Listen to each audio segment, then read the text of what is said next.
All right, folks, welcome back to segment number 2 here on week 15. And I have to tell you, Terry, I graded those papers. Davey actually graded them. I recorded them. There were a ton of 4s and 5s from last week. It was a hard contest, and I've been hearing that a lot this year, that with these crazy spreads, it's been very difficult to pick. Well, even without the spreads, last week we had two of the biggest favorites on the board lose outright. So the Patriots lost to the Dolphins, and who's the other big one?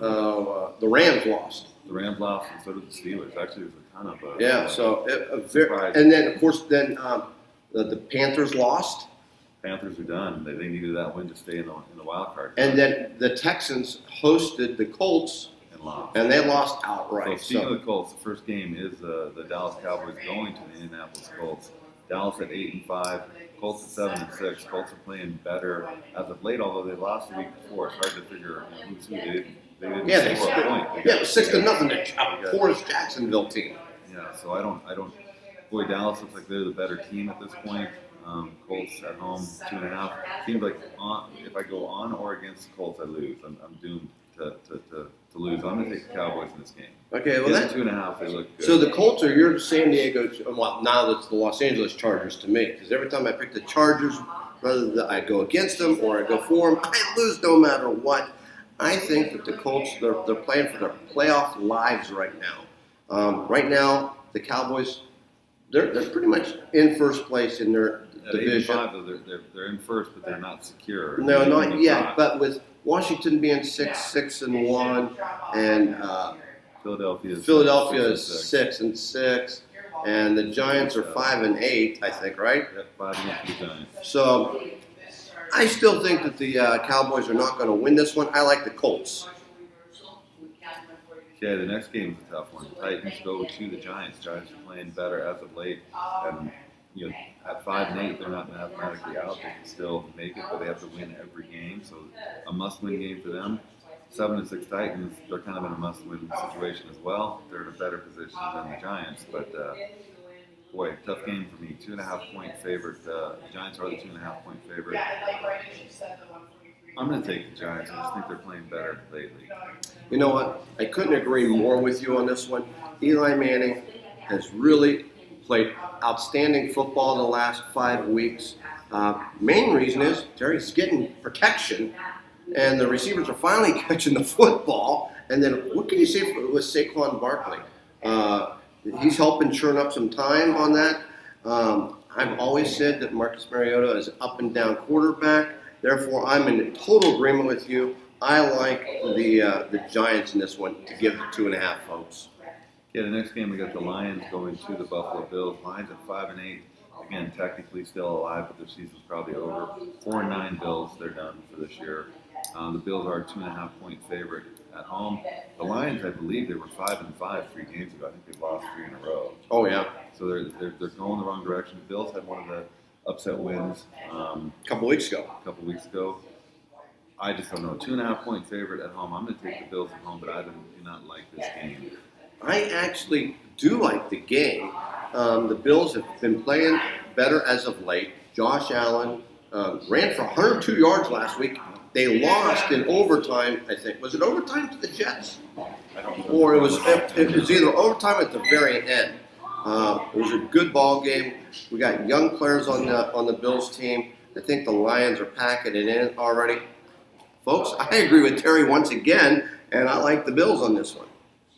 Okay, one more game. I didn't get the records on these guys. So I did. Are 5-8, and the Ravens are 7-6. So the Ravens are at home. They're a 7.5-point favorite. That half point gives me pause. I think the Ravens win this game, but 7.5. Those big spreads have been tough for the favorites last couple of weeks. In fact, most of the heavy favorites lost their game outright last week. Well, here's the problem with me. Ravens are fighting for their playoff lives. Buccaneers are out. Buccaneers at 5-8 again. Anybody in the NFC 5-8, they're theoretically still alive. I know, but they have to win out. It's not. Jameis Winston's their quarterback, Terry. Come on. You can see who they're playing now. So, and the thing of it is, I am not sold on the Lamar Jackson, the rookie, because he can't pass very good yet. He can run the ball, but this is the NFL.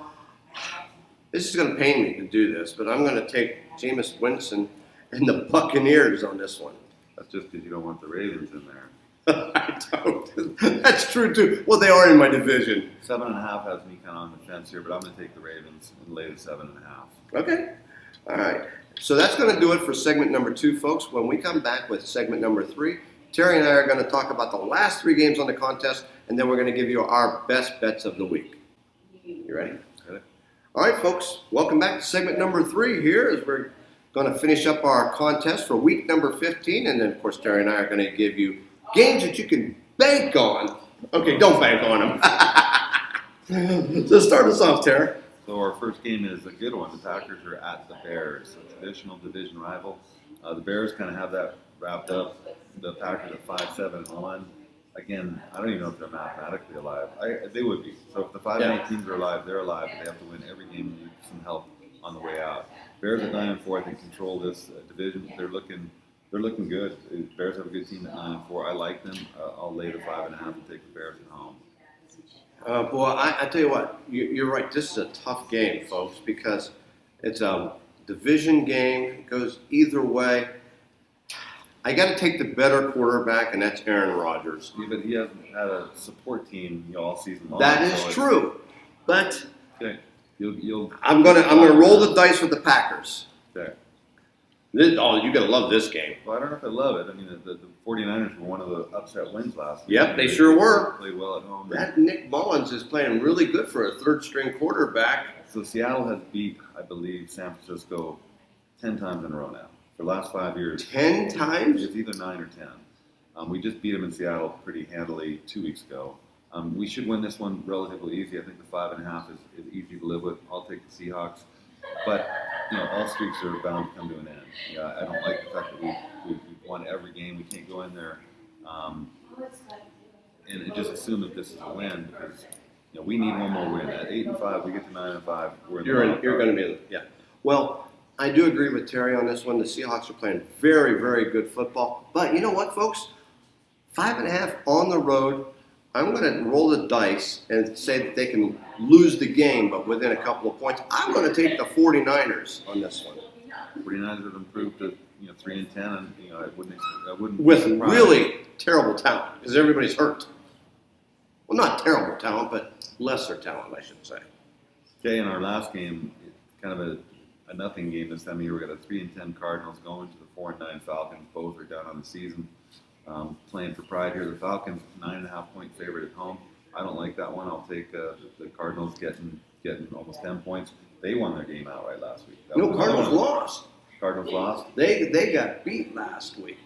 They only scored like 3 points or 7 points. The week before they beat the Packers. Yeah, 14. Right. That's exactly right. So I just think Josh Rosen is way too far up and down. I'm going to stick with my theory. You take the better quarterback, and in that case, it's Matt Ryan. I'm going to give up the 9.5 points and take the Falcons and see what happens there. So that's what I'm going with. Okay, so we're all in. We're all in, baby. So who do you like for your best bet of the week? I'm going to put a best bet 2-teamer in there. I like the Bears at 5.5. I like the Seahawks at 5.5. So yeah, I think so you're going for a 2-team. Now the 5.5 was a jinx number last year. I was going to say, don't you know our theory on this? This year's been going the other way. So that's a little. Well, if you notice, I went and took the team with the 5.5 both times. I'm hoping that'll work against your total. And if you notice, I also on all the spreads on 2.5, I took them. I took the favorite on that. So it's going to be interesting to see how that goes. So Terry has given everybody a 2-team parlay, the Seahawks and the Bears. Now, I'm not that brave, should we say. But I'm going to take the Fresno State Bulldogs, folks. And that'll be my best bet. So Gary's best bet will be Fresno State. Terry is doing a 2-team. There you go. Yeah, Saturday, and we're going to know right away, folks. So, hey, want to remind everybody, our Christmas menu is coming out. I'll have it ready in our restaurant later today or tomorrow, as well as our New Year's Eve menu over at the Winnemucca Inn. So, good stuff happening. Don't forget, this Saturday night, 7 to 9, is our Christmas at the Inn giveaway. Starts at 7 o'clock. Every 10 minutes, we're giving away prizes, iPads, iWatches, Beats earbuds, Bose radio speakers, 55-inch TV, toolkits, power tools. TV's the grand prize. TV is the grand prize. That's at 9. Okay, so we'll all be there. It'll be fun. So make sure you come down and join us. For my buddy Terry, I'm Gary. We miss our buddy Davey. Get better, Davey. Goodbye, everybody.